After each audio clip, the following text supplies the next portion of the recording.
Todo mundo lembra da preparação física para o esporte, mas será que a preparação psicológica não é tão importante quanto? Na esteira de documentários como We Need to Talk, Depression had taken from me what I love the most, the ocean, my happy place. nós vamos conversar com o Rodrigo Falcão, que é psicólogo do esporte e host do podcast Psicologia no Esporte.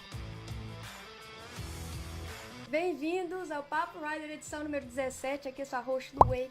E essa noite nós vamos conversar com o Rodrigo Falcão, que vai dividir com a gente os segredos da preparação psicológica para alta performance. Oi, Rodrigo! Olá, tudo Bem-vindo! bem?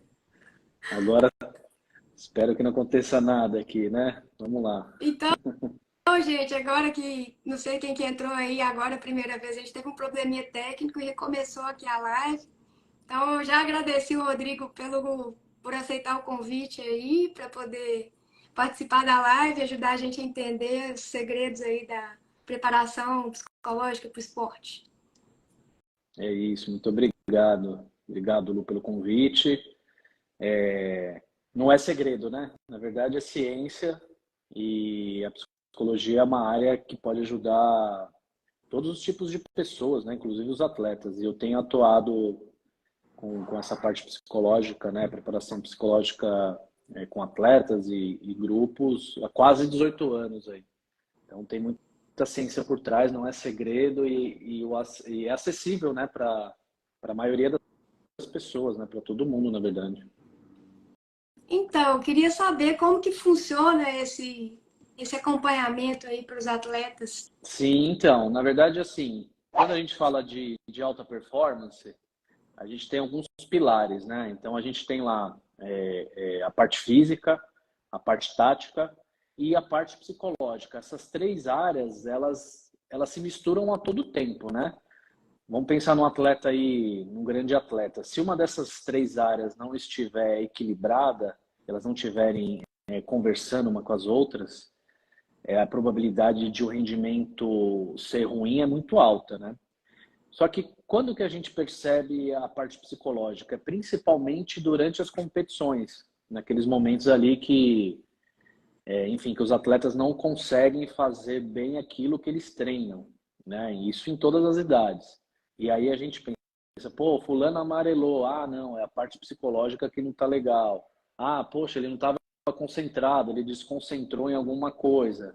E aí sempre a culpa recai para a parte psicológica. Às vezes é real mesmo, né? Às vezes o atleta talvez não tenha esse tipo de conhecimento e não conseguiu adquirir esse conhecimento e treinar adequadamente isso, né? Porque isso é treinável, né?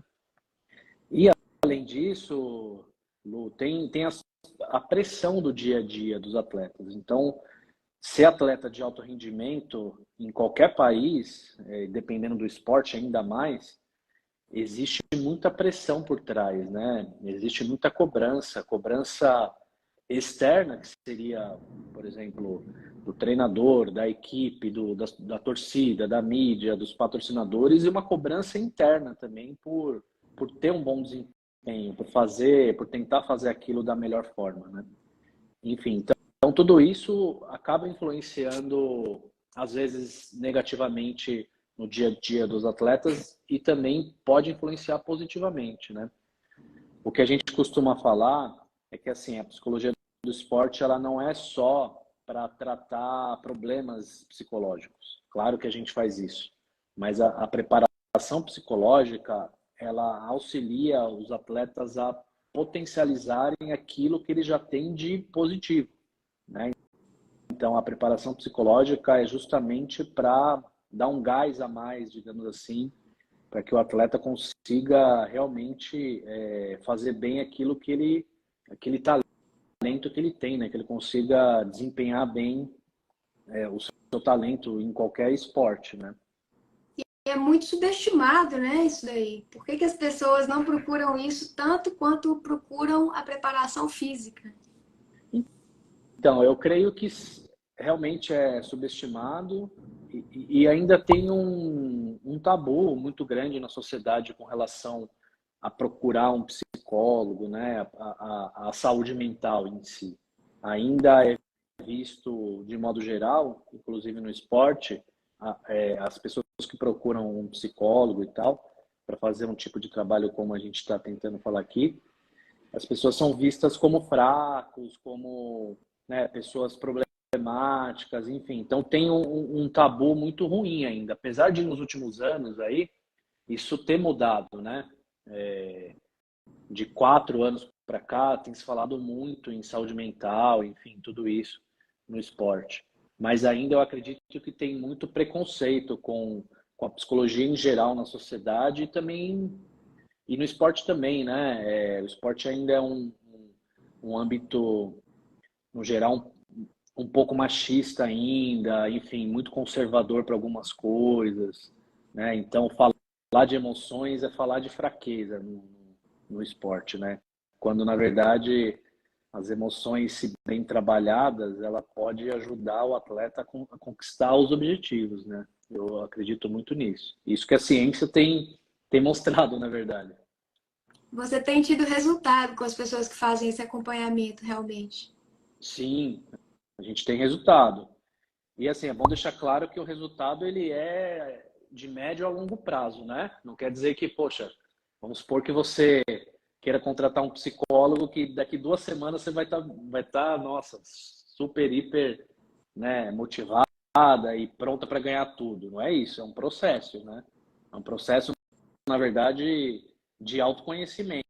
E a partir desse autoconhecimento que os atletas vão adquirindo ou desenvolvendo ainda mais as habilidades psicológicas que eles já possuem, sabe?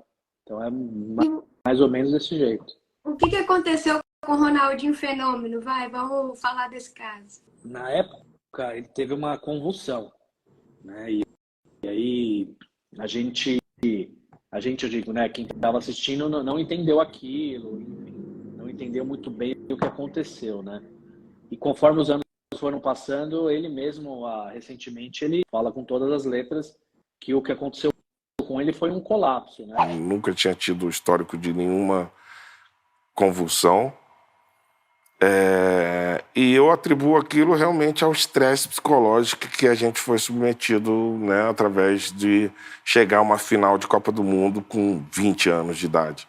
Foi um colapso psicológico mesmo, devido à pressão que ele estava vivendo naquele momento. Ou seja, ele era o principal jogador do mundo naquela época, tinha muita expectativa em cima dele, de patrocinador, da própria seleção brasileira, né? Enfim, ele era o protagonista do futebol naquele momento e ele teve uma crise nervosa. E aí a crise nervosa em cada pessoa reage de um jeito. Então, nele provavelmente foi as convulsões que aconteceram e tal, né? E por que a gente pode afirmar que é psicológico?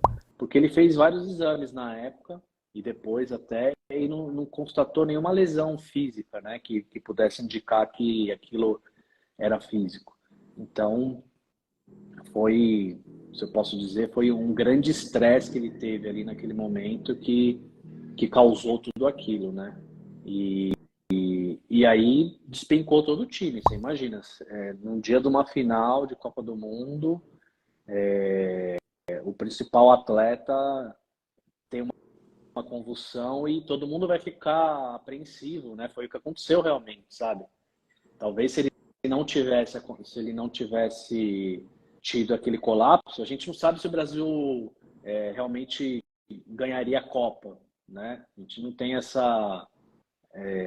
a gente não pode afirmar isso, mas com certeza talvez não seria 3-0 do jeito que foi, entende? Com certeza. Eu Foi acho bem que difícil. é interessante isso que você falou, que eu nunca tinha parado para pensar. Realmente tem um abalo psicológico no resto do time também, né? Sim, com certeza, né? Então, os outros atletas, depois, quando encerrou a carreira, enfim, muitos deles comentam isso, né? Roberto Carlos, que estava junto, os outros atletas comentam, poxa, a gente ficou sem saber como se comportar, né? A gente ficou super apreensivo numa corrida que ele fazia, a gente não sabia se ele ia ter uma outra crise ou não. Então, ali você já quebrou o grupo inteiro, né? Ali não tem, ali foi uma coisa bem complicada bancada, né? Então, os atletas, o esporte coletivo, literalmente, cada pessoa depende um do outro, sabe? Para a coisa acontecer, né? No futebol não é diferente, enfim. Então, abalou E todo teve mundo. já outros casos, não teve? De outros atletas profissionais que tiveram situações semelhantes? Sim, sim, recente. Isso sempre ocorreu, na verdade, né? É que de um tempo para cá que as pessoas começaram a relatar um pouco mais sobre essas dificuldades. Então a gente teve um caso super recente aqui, que foi nos últimos Jogos Olímpicos, né, de Tóquio, em 2021, que foi a Simone Biles que pediu para não competir justamente porque ela estava se sentindo inadequada na época, né? Ela não estava confortável e ela falou com todas as letras que ela não competiu justamente porque ela não se sentia à vontade, ela não, enfim, não estava bem para aquilo, né? E isso é uma coisa de muita coragem, sabe? Uma atleta Com desse certeza. porte, no maior evento esportivo, bancar isso, falar, olha, não vou competir porque eu não estou bem emocionalmente, eu não vou conseguir fazer aquilo que eu treinei anos aí para fazer, né? Então teve esse caso da Simone Biles, que é mais recente, o Michael Phelps também, né, que, poxa, maior ganhador de medalhas olímpicas de todo o mundo também, ele ao encerrar a carreira, ele comenta, né, que ele teve depressão, que ele teve crise de ansiedade, que foi bem difícil, os problemas psicológicos que ele enfrentou, enfim, tem até um documentário bem interessante para quem quiser se aprofundar nesse tema, que está na HBO, Hum, que se chama O Peso do Ouro. É um documentário que ele fala justamente sobre saúde mental, ele e outros atletas, ah, né?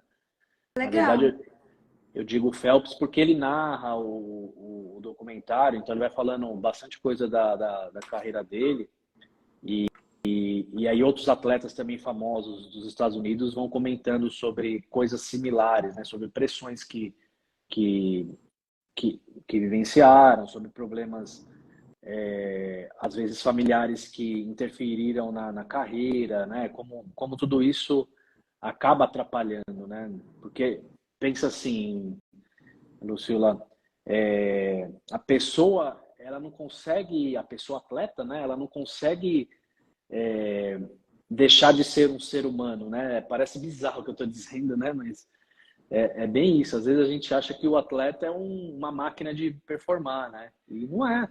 O atleta sente, chora, tem todos os tipos de problema que qualquer pessoa tem, né? Então, se um atleta tiver um problema familiar, com certeza isso vai interferir nos treinos, nas competições. Não dá para, claro que algumas coisas podem ser blindadas e tal, mas não dá para a gente esquecer aquele problema totalmente e isso não interferir de alguma forma, né? Principalmente para quem não tem esse tipo de trabalho, entende?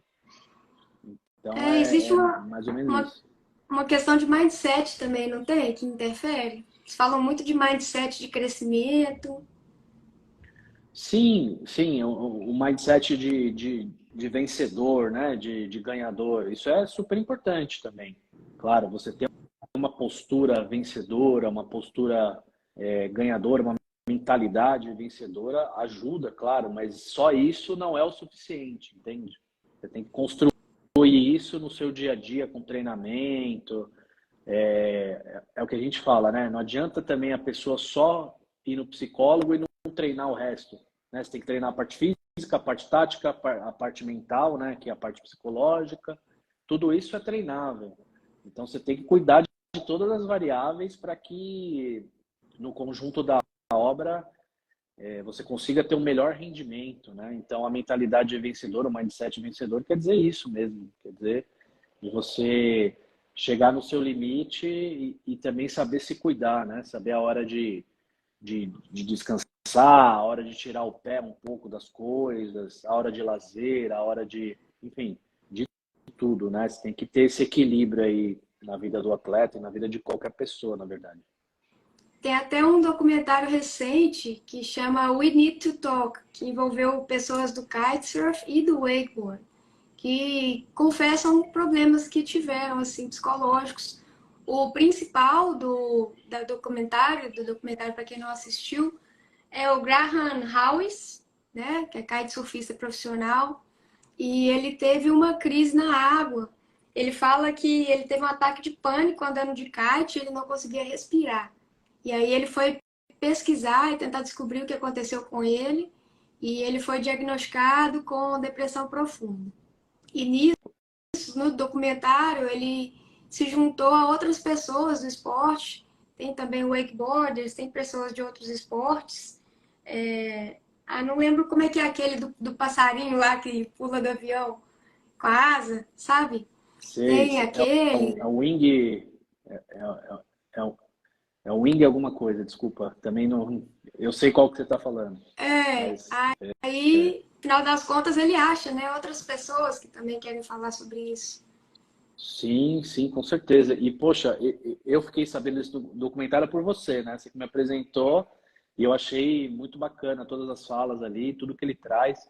E o que me chama a atenção foi justamente ele teve uma crise de pânico na água. Imagina isso, você tem uma crise de pânico na água, você pode literalmente morrer, né? A sorte é que ele tinha um aparato ali perto que conseguiu tirar ele da água, que ele conseguiu se acalmar, enfim, né? Mas ele comenta muito sobre outras coisas que chamam a atenção nesse documentário. A gente está dando spoiler aqui, né? Mas, enfim, é que ele fala muito dessa questão que eu tentei falar um pouco no início da minha fala, das vulnerabilidades, né? Que ele não dava muito valor para as vulnerabilidades dele e que isso, na verdade, quando ele começou a ter, quando ele foi investigar a fundo o problema de depressão, ele começou a perceber que é normal ter vulnerabilidade, né? Normal as pessoas não darem conta de tudo e tá tudo bem, né? Então isso talvez para mim essa mensagem foi a que mais marcante, assim, sabe? E poxa, ele continua Sim, sendo um baita atleta, né? Não é porque ele foi diagnosticado aí com problema de saúde mental que ele deixou de ser quem era, enfim. com certeza. Na verdade, se ele tivesse negligenciando o problema dele, aí ele ia perder performance, né? Sim, sim, poderia ser muito pior, né? Poderia ser algo muito pior, né? Então ele fala claramente sobre isso, sobre como é que essas coisas afetam o dia a dia, como é que as pressões que às vezes ele não percebia afetavam ele, enfim. Então, na verdade, ali é uma aula para qualquer pessoa, né, que gosta desse tema, para que tiver interesse para assistir, para ter mais uma visão aí, né? Porque às vezes eu penso, poxa, às vezes o senso comum fala, caramba, como é que esse cara vai ter depressão se ele está só em lugares lindos, ele está no mar maravilhoso, com pessoas jovens e bonitas, né? Mas isso não quer dizer nada, na verdade, né? E não quer dizer que uma pessoa que está nesse local, nesse contexto, ela está ilesa de não ter nenhum tipo de transtorno ou de problema, né? Então, enfim, é sobre isso também, sabe? Então ele Com vai falando certeza. sobre as questões da vida, sobre outras questões que influenciaram para que ele chegasse, para que ele tivesse esse problema, né? E um dos participantes desse documentário é pequeno, viu, gente? Não é aquele documentário de 2 horas, não. É tipo, sei lá, acho que meia hora, alguma É coisa assim. por aí, 40 minutos no máximo. E aí tem um wakeboarder famoso que é o Ryan Peacock, que também se junta a ele. E uma das coisas que eu lembro que ele falou é o tanto que ele ficava frustrado com as reações de Instagram que ele tinha das coisas que ele postava. Às vezes a gente se mede muito pela resposta que a gente tem da rede social e isso não é tão importante assim, né? Sim, ao contrário, né? Claro, hoje em dia a gente está no mundo conectado, todo mundo quer ter like, faz parte, mas essa não pode ser a motivação principal de quem está nas redes sociais, né? Que a gente não sabe muito bem ainda como funciona exatamente o algoritmo, enfim, né? Então é algo bem complexo, né? Não é difícil até né, de comentar sobre coisas assim, sabe? Ele fala, chega a falar, tipo, eu fiz um vídeo que ficou top, muito top, eu tinha toda uma expectativa. Na hora que eu postei, nada. Ué. Bem Pois comum. é. Às vezes a gente cria essas expectativas, né, de que alguma coisa que a gente teve um trabalhão para fazer, poxa, nossa, isso aqui vai viralizar. Mas não tem muita regra, né, para isso, né, principalmente em rede social, enfim. Eu acho que ainda não existe a fórmula mágica aí que as pessoas gostam para, né, para viralizar as coisas, né? Então ele né, bem lembrado o que você disse, ele fala um pouco disso e outras coisas que as pessoas acabam curtindo que ele não gostava tanto, né? É. E uma coisa também que é interessante a gente reparar é como que você tem a sua visão, tipo, muda de você mesmo com base no que os outros estão te dando de feedback na rede social, né? E às vezes você começa a se achar pior. E aí tem um outro documentário curto que chama Beneath the Surface. Agora me fugiu o nome da atleta, uma atleta de kitesurf, de Big Air. E aí ela começa o documentário falando: do que nós vamos falar hoje? Do meu corpo. O que tem o seu corpo? Como eu nem sempre gosto dele. E ela luta muito com o excesso de peso, por mais que ela seja muito top, assim, um rider muito top, ela tem essas questões psicológicas que incomodam ela. Não tem tanto conforto de usar biquíni, fica se comparando com outras meninas do kite. Também deve ter uma influência grande aí de rede social, né? Sim, sim, com certeza. A gente está na era da imagem, né? Então, às vezes, para algumas pessoas, a imagem vale muito mais do que o conteúdo. Deveria ser o contrário, né? Sim. Assim, uma coisa interessante, eu não assisti esse documentário, mas palpitando aqui, dentro do esporte, de qualquer modalidade, cabe todos os tipos de corpos, né? Então, não existe o corpo ideal, o corpo perfeito. Poxa, você está dizendo que uma atleta que tem sobrepeso é top no esporte que ela faz. Poxa, que bacana. Uhum. E isso reforça ainda mais que cabe todo mundo dentro dos esportes, né? Então, em qualquer modalidade, não existe perfeição, não existe corpos perfeitos e é necessário que todas as pessoas possam ter acesso a qualquer esporte, né? A qualquer tipo de prática. E é difícil mesmo, né? Porque e aí, assim, a questão da mulher, né? Da mulher atleta também é uma outra questão aí. Às vezes, é, às vezes olham mais para as formas das mulheres do que justamente para a performance dela, né? Então, talvez o que ela sofra também seja um pouco disso, né? Poxa, eu consigo performar bem, mas eu tô, entre aspas, inadequada para o modelo, o biotipo preferido aí né, das pessoas em geral. Sim, com certeza. E uma coisa que também é muito importante no wake que eu vejo, que pelo menos eu sinto que me afeta, e eu até cheguei a fazer um post sobre isso, que era um cartaz assim: R manobras. Aí você arreda para o lado, menos vergonha e mais evolução. Porque às vezes eu sinto, e eu acho que as outras pessoas devem sentir também, que eu estou sendo observada. E se eu errar, as pessoas que estão me observando vão me achar menor, vão me achar pior. Então, eu tenho medo, às vezes, de passar vergonha errando, quando errar é parte do processo de aprendizagem. Totalmente, totalmente. Nenhum atleta chega em alto nível sem muita queda, né? Sem muito erro, sem muito tropeço, sem muita tentativa e erro. E essa é a mentalidade, o mindset é justamente isso. Você saber que, poxa, você vai errar muito até você conseguir acertar, é, enfim, e fazer aquilo que você está se propondo a fazer, né? Então, uma dica que eu daria é, de verdade, desencana do que as pessoas vão achar, entendeu? Porque sempre vai ter alguém para julgar você positivamente ou negativamente, sabe? Eu acho que você tem que estar, qualquer atleta tem que estar sempre centrado naquilo que ele consegue fazer naquele momento. Então, quer arriscar uma manobra nova, quer arriscar um movimento novo, perfeito, tem que arriscar. Você vai errar mesmo antes de acertar né, e poder ajustar, enfim, os gestos, enfim, todas essas essas questões aí mais peculiares do esporte que você pratica, né? E não tem que, literalmente, não tem que ligar para o que as pessoas estão falando, sabe? Acho que tem que desencanar, assim, né? E tocar e treinar E com aí o foco mesmo. outro medo, tem que ter um medo de passar vergonha, eu acho, e tem o medo de machucar realmente, né? Sim, E aí a gente, sei lá, talvez tenha momentos de exagero no medo de machucar, por exemplo. Quando eu lesionei, que eu fui andar de snowboard nos Estados Unidos, eu quebrei o tornozelo. Isso me trouxe várias repercussões assim psicológicas.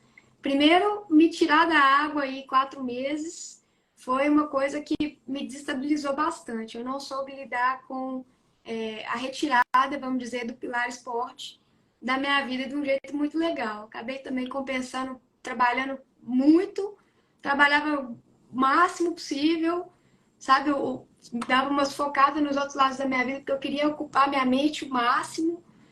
Foi sim, tudo desbalanceado, assim, sabe?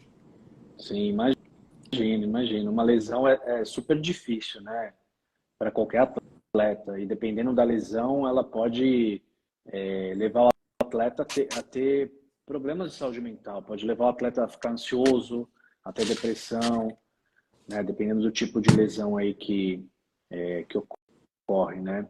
E o esporte, ele libera hormônios do prazer para quem pratica.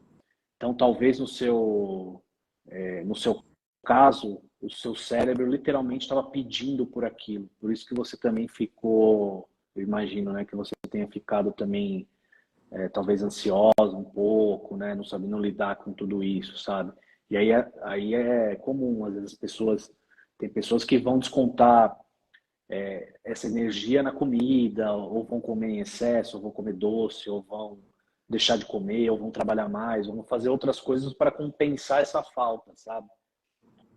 Mas, mas é isso, a lesão também pode trazer ensinamentos importantes, né? A lesão pode trazer autoconhecimento, a gente pode ressignificar a lesão de uma outra forma, né? Não vendo só pelo lado negativo, mas também por um lado de evolução, sabe? E claro, tem o medo, ele faz parte do esporte, né? E ainda mais em esportes que vocês praticam, né? Que vocês estão em contato com a natureza, enfim, que o medo está sempre ali presente, né? Porque qualquer erro pode ser muito prejudicial e até fatal, né? Imagino. Então, ter o autoconhecimento e saber até onde pode ir é imprescindível, né? Não dá para fazer loucurada, sabe? Você sabe melhor É, que eu, com certeza, né? Não dá para já chegar a querer fazer, né, as manobras mais difíceis iniciando, né? Você não tem nem condições ainda disso, sabe? e a outra coisa que a lesão me mostrou, assim, que eu tive que lidar, na verdade, que aprender com a lesão, foi a confiar de novo em mim, né? Depois que você volta para a água, existe toda uma proteção enquanto você está se recuperando. Então, por exemplo, se eu quebrei o tornozelo esquerdo, a minha proteção eu roubava, né? Nas atividades, eu colocava mais Sim, peso na direita. Eu tive que aprender a não roubar, parar de colocar o peso todo na outra perna. E depois eu tive que aprender a confiar que eu consigo de novo, né? sim, é um tempo, né? Para até você perder esse medo de repente se machucar de novo, né? De repente conseguir fazer aquilo que você conseguia, sabe? Leva um tempo mesmo para adaptar, né? Então, e tem atletas que acabam ficando muito tempo nessa etapa aí que você descreveu agora, né? Então, dependendo da lesão, por exemplo, pensa num atleta que fica, sei lá, quase um ano parado, vários meses parado. Quando ele retorna, geralmente ele vai ficar mais apreensivo, ele vai ficar mais ansioso, ele vai, né, vai ter comportamentos e emoções bem desagradáveis até aquilo se adaptar, até aquilo retornar à rotina, né, à normalidade. Às vezes não retorna, né? Mas o atleta tem que, assim, fazer diferente, entende? Às vezes a mobilidade dele não vai ser a mesma, ele vai ter que se Uhum. reinventar, sabe? Tem lesão que às vezes pode incapacitar, então o atleta vai ter que se reinventar, né? Enfim, então tem vários tipos de lesões e pode acarretar coisas diferentes, né? Sentimentos negativos diferentes. Dificuldade de se reinventar, né? De aceitar Sim, que tem que se reinventar. com certeza. Com certeza. E Porque, aí, eu lembro de um podcast seu que eu gostei muito, que foi aquele da força mental do Cristiano Ronaldo. Você podia compartilhar com a gente um pouco?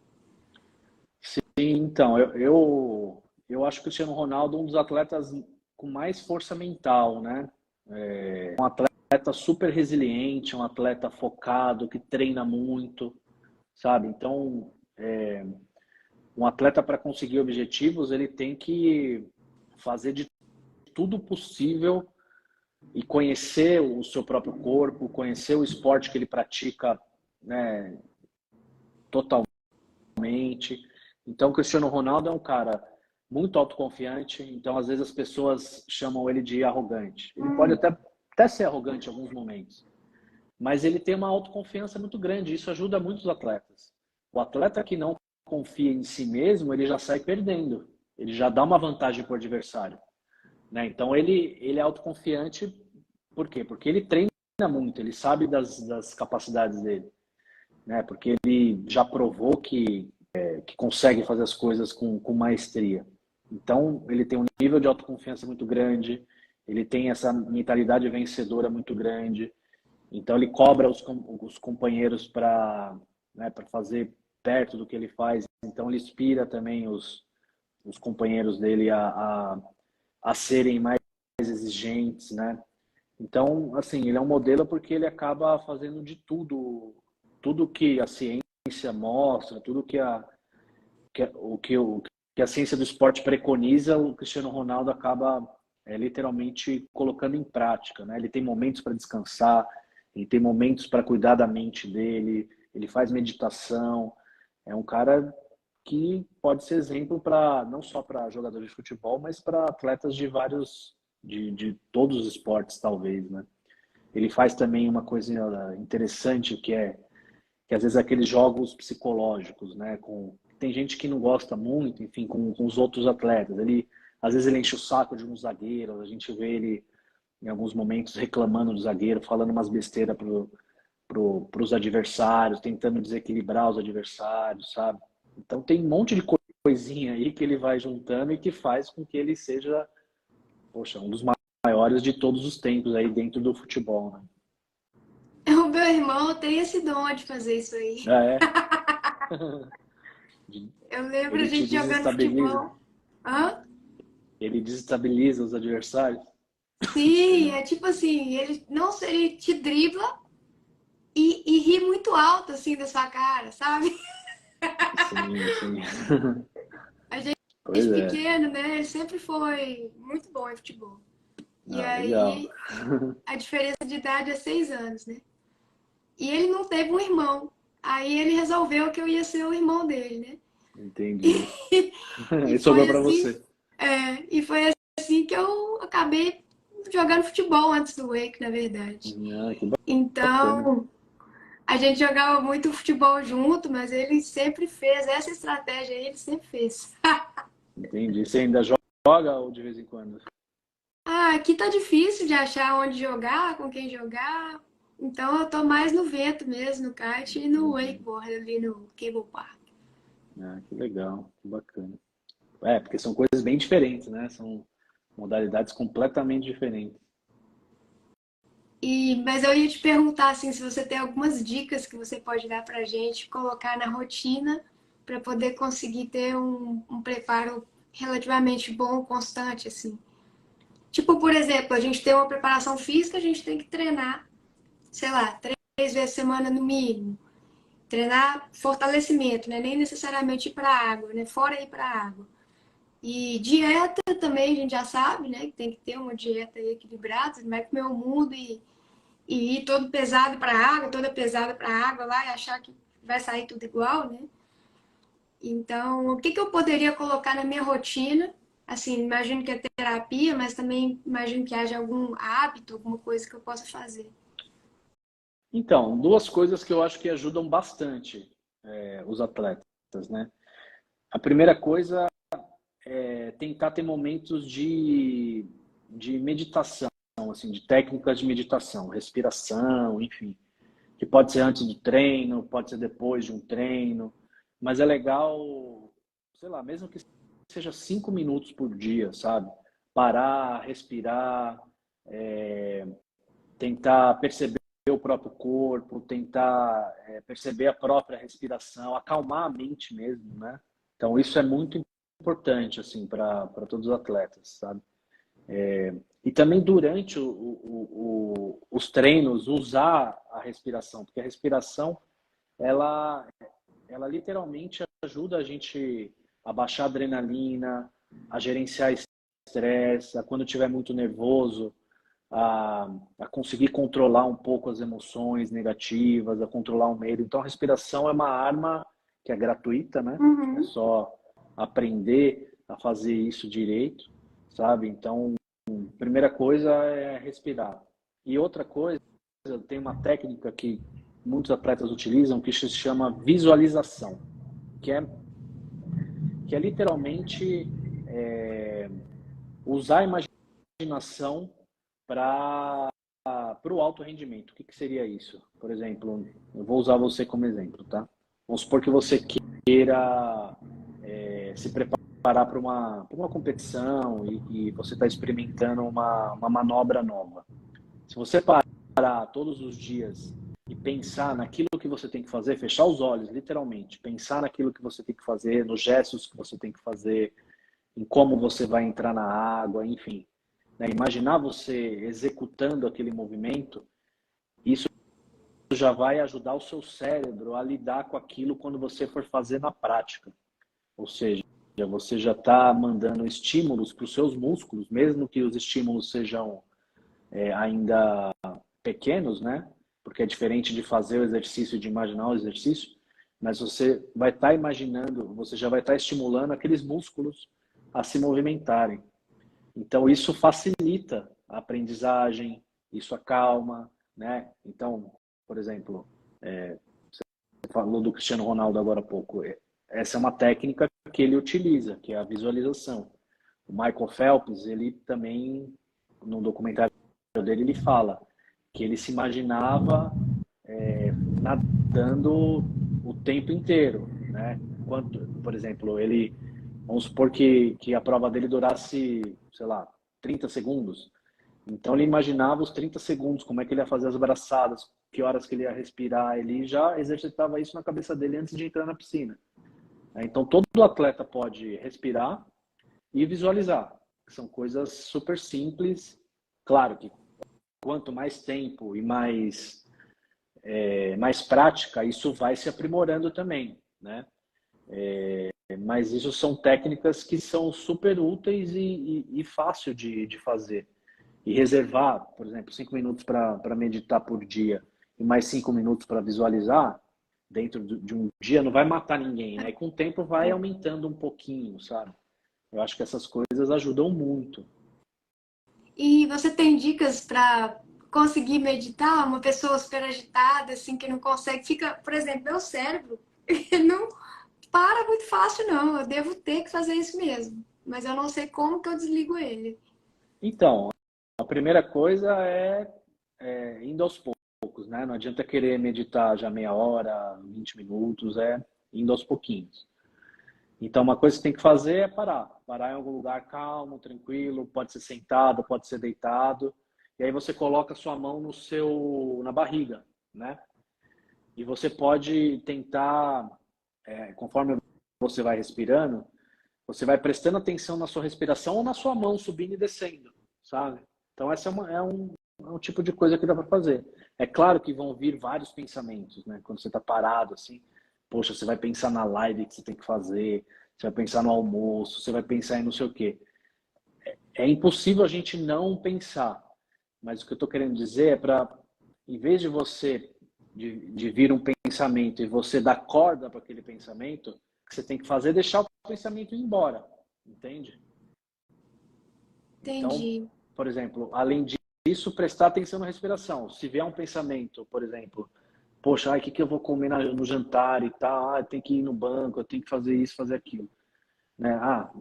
você pensa, putz, tá bom, é verdade, eu tenho que fazer isso depois, poxa, vou pensar, vou voltar minha atenção para a respiração. E assim vai, entendeu? Um trabalhinho, né? O começo é difícil, né? Mas com o tempo isso é possível de se desenvolver, porque é um treino, literalmente é um treino. Então você pode Vou começar com precisar um fazer isso minuto, por mesmo. exemplo, e depois você ir aumentando um pouquinho, um minuto e meio. Depois de uma semana vai para 2 minutos, 2,5, até você ir se habituando. 5, 6, entende? Eu gostei muito dessa técnica aí. Vamos pensar aí no campeonato de wake, né? Visualizar a Sim. passada, aí visualizar a passada, se for antes de dormir já era. Tem que ser de dia. Aí já dorme, né? Poxa, até aproveitando a oportunidade, se você citou meu podcast, eu tenho um episódio que fala disso lá, de meditação e um só de visualização. Ó, Para quem tiver legal. interesse, Uhum. Tem um episódio só de visualização. tem de visualização, de meditação, você acha. Aí eu falo com um pouco mais um pouquinho mais aprofundado, enfim. E dá para seguir aquele roteirinho lá, né? Mas é algo simples de fazer, não é difícil. Porque a gente já tem essa capacidade de imaginar. Uhum. Talvez quando a gente é criança, a gente usa isso muito, né? E conforme a gente vai crescendo, a gente vai ficando adulto, a gente deixa um pouco de lado, mas é uma capacidade de qualquer ser humano, imaginar situações, né? Então, poxa, é algo quase não, é algo natural que todo ser humano tem, imaginar situações. É que geralmente a gente imagina situações negativas, né? A gente não tem o hábito de imaginar situações positivas. O que eu estou falando é para a gente imaginar situações positivas. E se vier um pensamento negativo, você pode neutralizar esse pensamento e pensar numa solução para aquilo, sabe? E você Enfim. acredita naquela história toda que eles falam, não usar palavras negativas. Então, por exemplo, não é não irei cair, é vou conseguir, sabe? Sim, é mais produtivo, com certeza, é mais produtivo do que usar o não. Sim, com certeza. Eu não acho que isso seja que quem falou não antes não vai dar, que, enfim, que seja como é que se chama, uma superstição, não é isso. Mas se a gente tiver uma mentalidade mais positiva, é melhor. Eu não quero que isso Reforça a fique mentalidade positiva, né? isso. Eu não quero que isso fique parecendo uma superstição. Ah, não posso falar o não antes e tal. Não é isso que eu estou dizendo. Mas quanto mais positivo e objetivo aquilo que a gente deseja, é melhor, né? Ao Ô, invés de gente, pensar, poxa, eu quero ser campeão, sei lá, do Campeonato Brasileiro, que é uma coisa que não depende só de você. O que você pode pensar para atingir aquele objetivo? Primeira coisa, treinar mais, treinar todos os dias, treinar 2 horas, entende? São pequenas metas, funcionam muito mais do que metas muito grandes, longas, que não dependem só de você. Se tiver metas diárias e pequenas, é muito mais fácil de conseguir atingir objetivos. É muito mais palpável isso, né? legal, gostei. E, gente, para quem não sabe, o podcast do Rodrigo é no Spotify, Psicologia no Esporte. Tem Isso. episódios muito legais. Ele está em todas as plataformas, mas Ah, também tá, está tem no outras Spotify. plataformas. Sim, tá no Apple, tá no Deezer, tá em todas as plataformas. É, que eu achei lá no Spotify, mas aí quem gosta das outras plataformas também tá tendo, viu, gente? E tem mais alguma dica, assim, pra galera do Wake, pra galera do Kite, que você gostaria de dar? Poxa, eu acho que para quem tiver a oportunidade de ter um profissional da psicologia do esporte junto num time, eu acho que seria uma coisa bacana, assim, sabe? Não querendo ser corporativista, né, mas já sendo, eu acho que isso pode ajudar muito a grandes objetivos, atingir grandes objetivos e principalmente no autoconhecimento, né, a equilibrar a saúde mental com a alta performance, sabe? Porque hoje em dia a alta performance e a saúde mental elas têm que andar lado a lado, né? Não dá para a gente deixar uma coisa de lado em detrimento da outra. né? Com Então, certeza, quem pessoal. tiver essa possibilidade, eu acho que vai acrescentar muito na carreira, com certeza. Então, muitíssimo obrigada, Rodrigo. Ok, eu agradeço, Lu. Obrigado aí pelo espaço, né? Obrigado aí por, enfim, por ter me mostrado aí, me indicado os documentários que falam muito bastante sobre o que a gente veio comentar aqui hoje, né? Obrigado mesmo aí, obrigado a todo mundo que assistiu, que esteve presente. Obrigada eu. Beijo, gente. Até a próxima. Fica de olho no YouTube, lá e no Spotify, para ver o episódio completo, se você entrou aí no meio. Aqui estão outros vídeos do canal que você pode gostar de ver. Qual vai ser o próximo da sua lista?